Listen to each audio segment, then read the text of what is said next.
A few months back, someone found the alternate ending of the Lion and Bear magical event. Well, I was the one who found it first, but corporate doesn't allow us to share lost episodes. You see, I work in a lost media retrievement center and we got a DVD from a Teletubbies fan who said the episodes were off. We sent it to the children's department and asked them to watch it. It was a Teletubbies Classics, Fan Favorites DVD.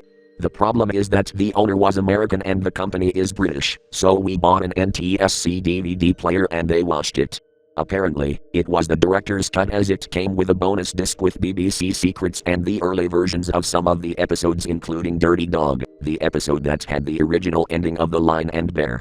2 years after we watched the contents, 2019, I had a business meeting in Sacramento that couldn't be done with Zoom alone. Whilst there, I ran out of cash for a sandwich, so I grabbed the box set and took it to a video store.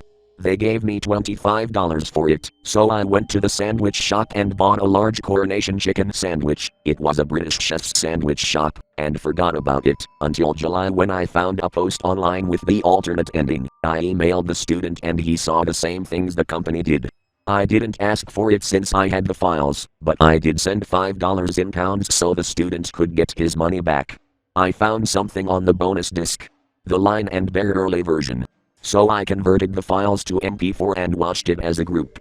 The event began like Seesaw did until the bear showed up. She flew in and before she could speak, the Teletubbies ran away to the listening field when the bear showed up here and showed her sharp claws. The crazy cutting claws were blood red and she bit a rabbit. The Teletubbies screamed and ran to the Tubbytronic Superdome.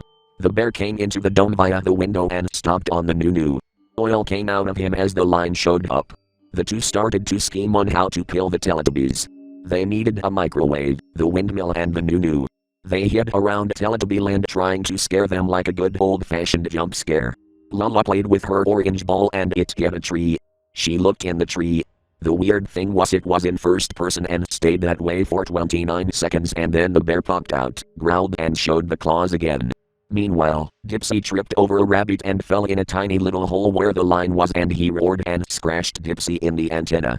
The Teletubbies needed to escape whilst they still could so they sat at the hill where they watched the event normally but the line found the Teletubbies and the alternate ending began. I will summarize what happened. The Teletubbies were running away from the Lion and Bear whilst they tried to kill the Teletubbies and they got 3 of them but Po survived. Po came out of the dome and was perfectly fine. Then she went around Teletubbyland to find the other Teletubbies. She cried after what she saw. She packed everything and left for good, never coming across the Lion and Bear ever again as she found a new place to settle as the magical event ended. I wanted to know the origins, so we went into the files and discovered that Ragdoll made not only the early version of the magical event, but made the alternate ending.